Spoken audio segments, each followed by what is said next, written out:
Hello and welcome to Closing the Distance. My name is Jeff Meyers, one of the pastors here at Roswell Presbyterian Church, and I am overjoyed to have Reverend Dr. Tim Hartman, one of the professors from Columbia Theological Seminary with me. Tim, how you doing, man? I'm doing well.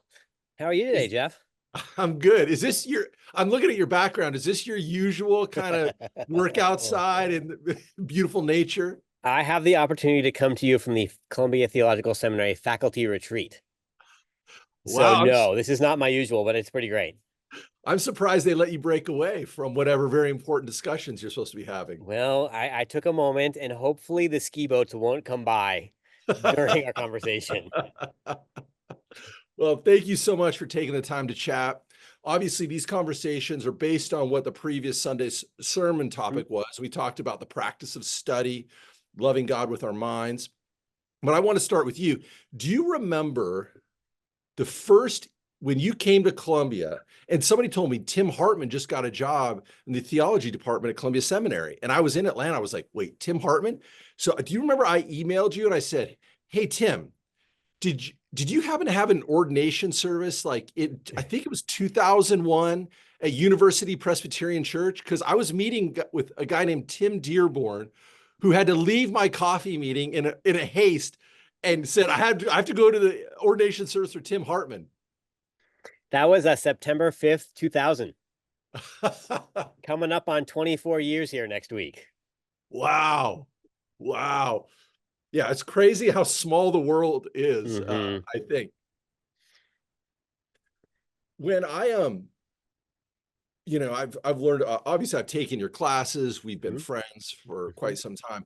So, but I've never actually asked you this question. When did you start emerging as a learner, or to see yourself like inquisitive, asking questions? Have you always been like that? I mean, it goes way, way, way back, I think. I was thinking, you know, you wrote me this question of like, when did I become a critical learner? And that critical word was kind of interesting. What I can remember, and this will date myself a bit, I can remember being in junior high back in New Providence, New Jersey, and the youth pastor would send out the newsletter, right? Typed out, it'd arrive in our mailbox. And at the end of the newsletter, there was always a prize for whoever could find any typos in the newsletter. And well, they had to discontinue that because I won the prize so many times. I love that. I'd get home from like it's like I get home from like seventh or eighth grade and like pour through the newsletter and find all the typos and pick up the phone and make the phone call and be like, John Siders, I found the typos. He's like, again? They should have put you in charge of the newsletter. Thankfully not. But yes, right. So it goes way back. And there definitely were kind of later moments that I can remember where moving on from typos and kind of errors to more kind of creative, deeper conversations. Um, there's the moment in college when I decided I really wanted to go do my semester abroad. But unlike most people and how they choose their semester abroad programs, I chose to study the history and theology of the Reformation at Oxford. And a third moment I remembered was I must have been a senior in college, and we got a new college pastor, and her name was Libby Vincent, and she had a PhD, and I was fascinated by this. She's actually one of the first women to get their PhD in theology under Bruce McCormick when he was in Scotland. Oh, interesting. So this is kind of like she got her PhD kind of probably the early 90s or so. And so over Christmas break, I borrowed her dissertation and read it. Right. How So old are you? How oh, old are how you? I was like 22. I love it. So it goes a ways back. Okay, so you went to college out in California, Hmm? and did you go straight into your MDiv program, or did you take time off in between? No, I was up at University Presbyterian Church in Seattle. So for 2 years, I worked in high school ministry in University Presbyterian Church in Seattle. So Earl Palmer was the senior pastor then. I worked for a pastor named James B. Notkin. And yeah, spent 2 years out there. That's where I met Sarah Nell. She was out there doing junior high ministry. So yeah, that was my 2 years. Earl wrote one of my recommendations for Princeton Seminary. Yep, And so yeah, so those were those 2 years. amazing. And so then you go to Princeton, you do 3 years for an MDiv, and Correct. then And then you didn't go directly into your PhD program, right? You took some time away. Well, I mean, I didn't even think of it as time away. I wasn't thinking PhD when I was at Princeton. I Okay. mean, I don't know what it was like when you were there, but you could always tell who was thinking they were going to do a PhD based on what they did on Friday afternoon. I was in the group on Friday afternoon out on the playing ultimate frisbee on the field, playing soccer on the field, doing something, while my like pre-PhD colleagues were all in the library. Yeah. So no, I was preparing for to be a pastor in a congregation. So I went from Princeton to Los Angeles, and I was an associate pastor at Hollywood Presbyterian Church for 4 years. And then Sarah Nell got ordained, and then we moved to Baltimore and did a new church development for 5 years. We were tasked with planting a church for folks between 20 and 35 who weren't really interested in going to existing churches. Okay. Wow. Yeah. And you were part of that really emergent, what do they call it? The emergent church, that whole movement. I remember that Mm-hmm. was very much in conversation in vogue in Atlanta in the mid 2000s that was really interesting at asking really curious questions. Okay. I want to get into your PhD because I think it's fascinating. I think people will be really interested in what you studied. So what did you study in your PhD doctoral program? So I chose a PhD program that was focused on theology, ethics, and culture. It was in the religious studies department at the University of Virginia. And it was one of the, it's people kind of find it odd that I could study Christian theology at a public university, but it was kind of one of the joys of Mr. Jefferson's University, as they call it. University of Virginia has has really the best religious studies departments in all of public universities in the country. There's a really strong like Buddhist studies program, and then a Mhm. really strong kind of Christian theology and Christian ethics program. And I went there in part to work with Charles Marsh, who was working on the project on live theology, which works and thinks about the social consequences of religious belief. Mhm. So coming out of being a pastor for 9 years, I had really seen the ways that what people believe affect how they live, and how that can go better and worse. And so that's what got me to Virginia. Um, then in that process, I moved a bit in what I was thinking about. I wanted to study Karl Barth, famous, if you took my class, right? Famous Swiss German theologian, the most important theologian of the 20th century, Protestant or Catholic. And I kind of feel like I had heard so many sermons about Karl Barth growing up, most of which were implicit. Like they didn't necessarily quote Barth, but they had been so shaped by Barth that I wanted to get in there and really understand how Barth thought and what Barth was thinking. At the same time, I was aware that Barth was writing in the mid 20th century um, in the mid 20th century in Switzerland, and that the questions he was asking were helpful to us in the United States, but not entirely sufficient.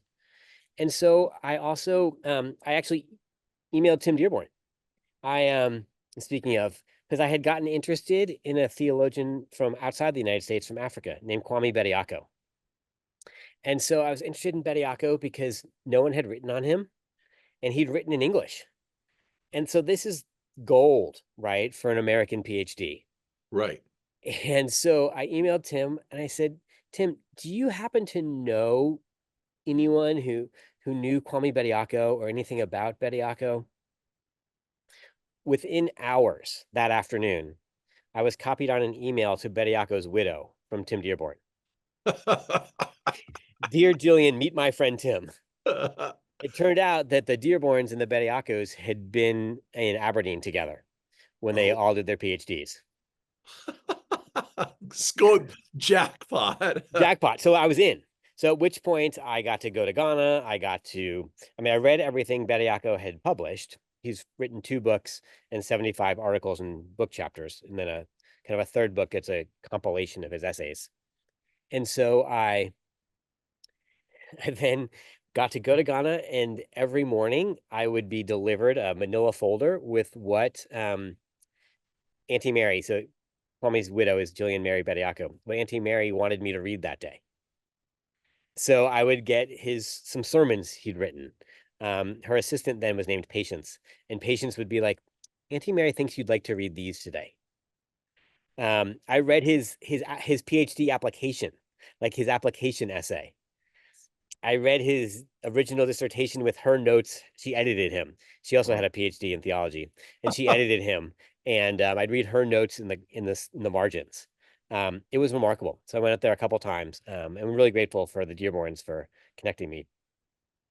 Okay, and now if people want to know more about Bediaco, you have a short introductory monograph to Bediaco. You can find that easily accessible. Called And, Kwame Bediaco. yeah, I mean, it's on Amazon. I own it. It's great. It's fantastic. And I think that story is fascinating. What I think people would be interested. Okay, how did Bart not speak? Yeah, no one. Yeah, everybody's just shutting it down now. They're like, "Oh, Jeff's gone off into the ether." That's the He's question. sitting. Jeff's interested, but is anybody else interested? So how? Okay, Bart answers some interesting questions. What are those? What did he fail to answer? And then how does Kwame Bediaco speak to those? So what I did is I looked at all of Bediaco's work, and then I looked at a small portion of Bart's work, but he just wrote so much more. So I looked at Church Dogmatics, Volume 4, Part 3. You can ignore that, folks, but that's the details. What's similar between what Bediaco did in that later work of his and what Bediaco did were the topics of divine revelation, how God speaks to God's people, religion, and culture. So these were kind of the three kind of topics that I compared them on. And it became more and more interesting the more I did it. I kind of pulled them together, right? And I almost hosted a dinner party that was me and Carl and Kwame. Uh-huh. And I said, "Hey guys, let's talk about some things." Well, it became interesting that so Bart wrote in Germany and then got kicked out of Germany by Hitler in the early 1930s, and then was in Basel, right across the border in Switzerland. And so Bart's writing at a time when the church's power and influence was beginning to wane in Europe. We now know that churches are closing throughout Europe, but this was the early stages. So there was increasing secularization, and there was the beginning of the end of what we call Christendom, Right. when the church and the government were unified. And this is part of what Hitler exploited when he came to power. So you've got the beginning of the end of Christendom happening, and or at least being aware of it, as well as increasing secularization. Bediaco is writing from Ghana. Bediaco was born in 1945, and then when Ghana becomes independent at the end of the 1950s, he's a teenager. So this whole post-colonial movement for Bediaco and the move for independence for Ghana, it shapes his self-understanding. He's writing really in a post-colonial way and after colonialism, and is looking at these same questions of the church and state power being brought together. In this case, it's for colonizing. So there's intensifying globalization that's happening. And so they start asking all very similar questions about who Jesus Christ is, about what it means to do theology in a context. And while their contexts are radically different between Switzerland and Ghana, they're asking really similar questions. So I had the opportunity then to think about, what does faithful contextualization look like? What does it mean to take the gospel and to live it out in a particular culture? Bediaco talks about, and Jesus Christ is our ancestor, which makes a lot of sense in an African context. It would have made no sense to Bart. Right. But yet, there's ways in which Bart does think about ancestors in faith, whether that's in the book of Hebrews, or just thinks about what does it mean for Jesus Christ to be the one on behalf of the many. So those are a couple examples of what I did in that first book. That first book's called Theology After Colonization. Okay. Okay. It's fascinating stuff. I think it's really interesting. Okay. So for those folks who may not want to know the intricacies of Bardian and Bediacian theology, for us in our Christian faith, what are the practices of study that we need to cultivate to be faithful disciples? I mean, I think this is the key question, right? You know, you and I are both professional Christians. You're paid to pay, right? I mean, not paid. You're paid to pray, Yep. right? And we're paid to study. Yep. Most people aren't. Or for many, you could be a professor of, neurobiology, and you might be paid to study other things. Right. So I was thinking about this in terms of, I mean, I thought about it a little bit with my students, and this will make sense in a minute. Kind of thinking about my students coming to class and people coming to worship on Sunday morning. My students get a whole lot more out of class if they've done the reading, Hmm. if they've prepared ahead of time, if before the minute I start talking, they open their computer to take notes, right? If they're kind of in the zone. Yep. So I think that for any of us, whatever we can on a weekly basis, if we know what that text of the sermon is going to be that Sunday, it's a really helpful discipline to spend a few minutes reading that text on our own, Hmm. so that the first time we encounter it that week isn't when it's read from the pulpit. Um, just to take a moment to like, what might God be saying to me from this text, just to me, before it gets mediated through whatever pastor's up there. Right. So I mean, that's one idea. And then kind of whatever our prayer life looks like, it's very helpful when that prayer life is grounded in some form of study. The Otherwise, sometimes for me at least, my prayer life can just become a litany of complaints or Uh-huh. of things I'm excited about, but it doesn't necessarily take me any deeper. So whether that's reading a book of the Bible and or reading any kind of spiritual theological text as a way of giving us a little bit of structure and depth to the time that we're spending with God. Okay. Interesting. Um, I I think it's so I think for a lot of people in the pews, uh, like thinking about how do I get started as a layperson? I'm not going to go to seminary. I don't, Mm-hmm. maybe I have little kid. I don't have time. What are some Mm-hmm. ways? I think you give some really concrete ways. What are maybe some writers, books that we might want to engage with to help us on that journey? That's a great question. I mean, my first idea is, and it depends kind of what kind of sermon series you all are doing at the moment, but Yeah. whenever you do, like if you go through a book of the Bible, folks in the congregation can get a commentary. There Yeah. are just some really good commentaries out there that can help you go deeper with a text. And Hmm. oftentimes, say you do a sermon series on the book of Acts. Mm. Well, you're probably not going to get to tackle every verse, Right. right? It would take a really long time. Right. But you could pick up Willie Jennings' commentary on Acts and learn a whole lot about Acts, more than gets to be covered in the sermon series. So a commentaries is one idea. Um, then there's authors who write on spiritual disciplines, Hmm. whether it's Dallas Willard or Richard Foster, that can be helpful ways of thinking about study. Um, there's there's folks like Eugene Peterson that have written a lot about spirituality, Right. that could be really helpful. And then there's just like, I spend a lot of time with my students helping them ask better questions. Mhm. And so in doing that, I'm giving them authors to read who may not confirm what they already think, Oh, but might push them a bit. And so the the challenge there becomes, can we read, we're reading Peterson. Peterson's another white male Presbyterian pastor. yeah. Um, he's got the Don't same, knock it. don't knock it, but like when we lived in Maryland for a while, we lived like 1 mile from where the church he planted, the Oh, Christ yeah. our King in Bel Air, Maryland.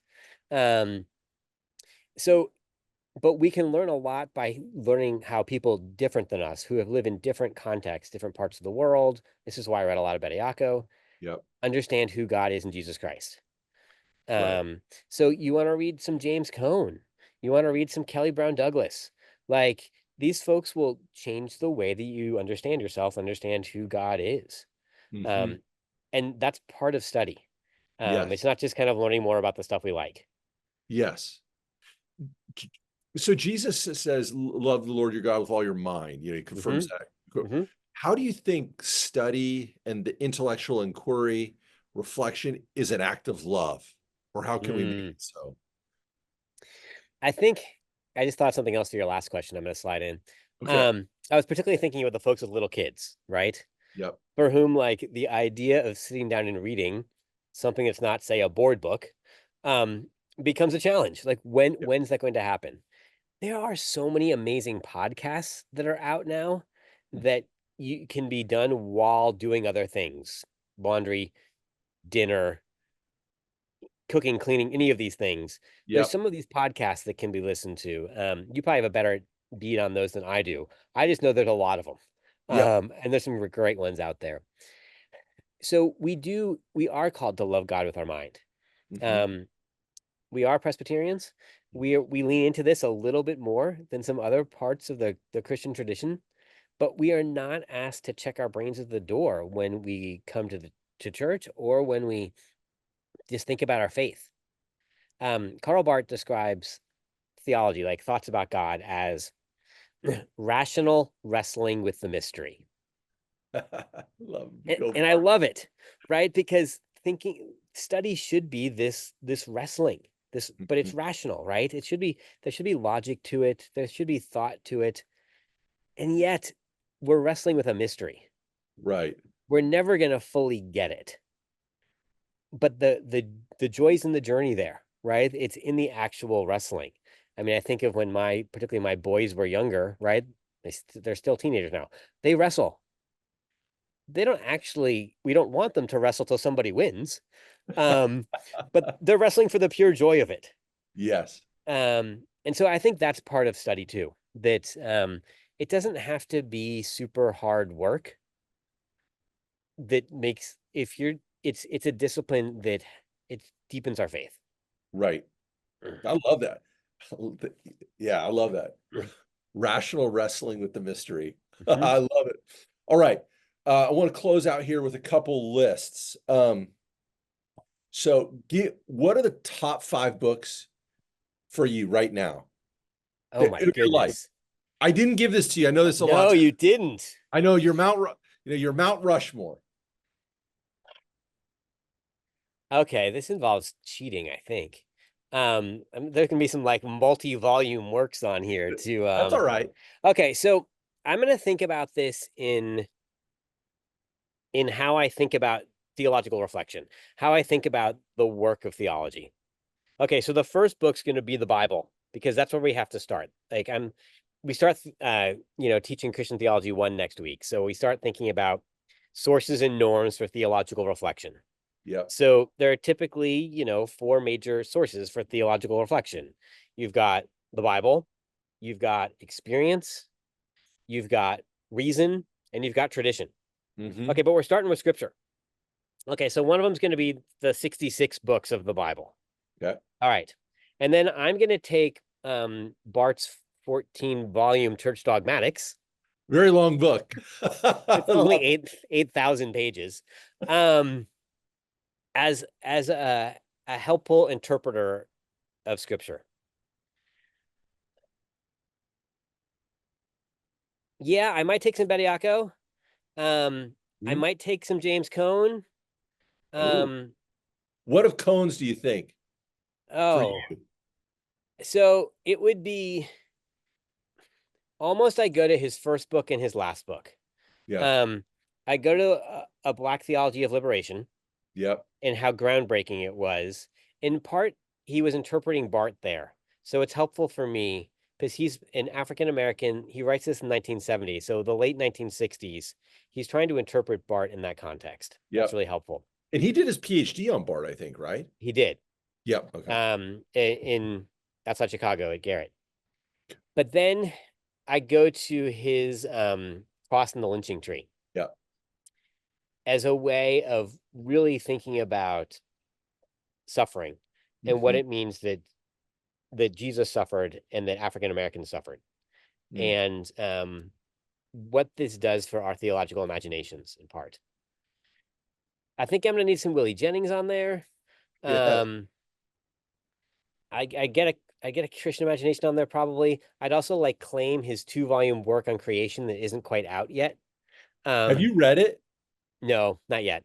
Are you okay? I've heard chunks of it along the way. Okay, because I'd heard rumors that it was coming out, but I It's coming. It's not there yet. I would probably, I don't know, I'm even trying to count to 5 anymore. Um, I've been really happy with a bunch of Kelly Brown Douglas's work recently. yep. So she took Cohn's role at Union Seminary. Oh, So she has two books that are really worth reading. One's called Stand Your Ground, and the other one is called Resurrection Hope. And so Stand Your Ground is really helpful in debunking some of the myths that we would, in ways that when Europeans came to the United States and they believed that God had called them to settle and to then mhm, conquer the world, that that may not have been a good understanding of God's calling. right. Um, and then in Resurrection Hope, it really looks towards the present and the future. Um, Particularly, the subtitle is something like "A Future Where Black Lives Matter," and so she's thinking about that. I'm Interesting. part of what you're getting from me is I'm thinking a lot right now about notions of chosenness, Oh, right? So Presbyterians love questions of predestination, of election, but I'm very aware of when people have decided for themselves that they are elect or chosen, and then it's basically gone poorly for other people, for the people who they think were not chosen. yeah. So, I mean, you can go back to the earliest stories in the Old Testament, but then, in the 20th century and onward, this was essentially Hitler's claim that the Aryan people were chosen and the Jews weren't. Right. Um, this is the same thing that happens in the genocide against the Tutsi in Rwanda in 1994, where through a complicated series of colonialism activities, the Hutu people believe that God has chosen them to exterminate the Tutsi. Yep. It's a bit of what happens in the assumption around slavery in the United States, Hmm. and then even at the in the civil rights movement as a pushback against that. And then I think we see evidence of that as well with Christian nationalism in the United States today. So Well, that's where my mind is today. are you writing on this topic? Yes. So I'm writing about it at the moment. Okay. I have I'm writing, I don't know if you've seen this. I'm writing for the Bart Center at Princeton on their Substack called God Here and Now. Oh, I didn't know. Okay. Yeah, so I've published five or six. They're like 1,000 words, so they're very readable. Really tight. Yeah. And they're written for the public, like they're on the internet. So I've worked out a couple ideas there. I'm kind of in this stage where like I'm realizing here and here and here and here. I think I'm writing these things. I think there's a theme here.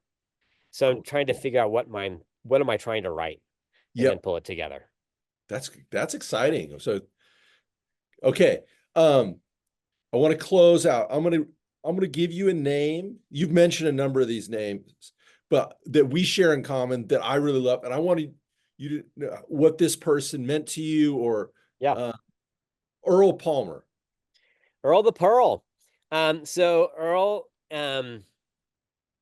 I mean, I knew Earl, in Seattle when he was preaching nearly every week and was telling stories about C.S. Lewis and Karl Barth and was really expositing scripture in a way that few have since.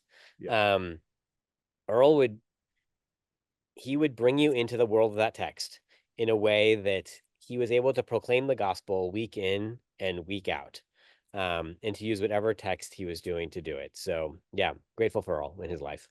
And I mentioned him on Sunday. That he's kind of the reason I'm Presbyterian. I was like, this is somebody Right. taking things seriously, asking tough questions you could argue with. He was like, you might disagree, it's okay. And Mm-hmm. and he broke all the rules of preaching, which I kind of got a kick out of. He did. He did. Though he You do. did often end with a poem, That is true. and he may have written that poem, but I just remember the kite poem. do I remember the kite poem? How do you not remember the kite poem? Okay, here's another name. Tom Toole. I love Tom this. Toole. Yeah, so Tom Toole was my pastor from when I was 3 to 13. In New Jersey. So like I remember playing kickball with Tom Toole because we would have youth club at the church on Thursday afternoons and he would come out, from like 4 to 4:30 and play kickball with us. He gave me my first Bible. Um, he took me to ice cream when I was in 7th grade and said, "Tim, I think you might be called to ministry." We went on vacation with his family because his son Ryan was a year younger than me, and his son Toby was the same age as my brother. Um, so yeah, Tom meant a lot to me. I love that. And if folks were listening, Tom preached my installation service here at Roswell Press. So just fun. Okay. A previous guest on the Closing the Distance podcast, Charles Marsh's wife, Karen Marsh. Hmm. How about the Marshes? The Marshes. Yeah. So, I mean, I met Charles and Karen does amazing work with Theological Horizons. And frankly, her book, Vintage Saints, and her second book, name totally escaped me at the moment. Wake Up to Wonder. These would be great books for study. Yes. Karen writes so clearly and so inspirationally and in such nice bite-sized portions. She's a beautiful writer too. I mean, beautiful writer. And Charles's work, I love Charles's book on God's Long Summer. Oh, that's good. It's really inspired a bunch of my work thinking about the social consequences of religious belief. It's about the summer of 1964 and the civil rights movement in Mississippi. And then his work on Bonhoeffer has been significant as well. I love Charles has made a lot of work out of this one phrase from Bonhoeffer, where Bonhoeffer talks about moving from the phraseological to the real. Crazy. This is the work of theology, right? Like, it's not just a bunch of phrases. Yep. I'm like, maybe that worked better in German, but the phraseological to the real. To the real. Well, hopefully we've moved from the phraseological to the real over this last half hour. We're going to let you get back to your faculty retreat, Tim. I thank you so much for spending your time sharing your heart, your wisdom with us. And I look forward to seeing you soon. Hope to see you soon, brother. Thank you so much. All right. See you, Tim.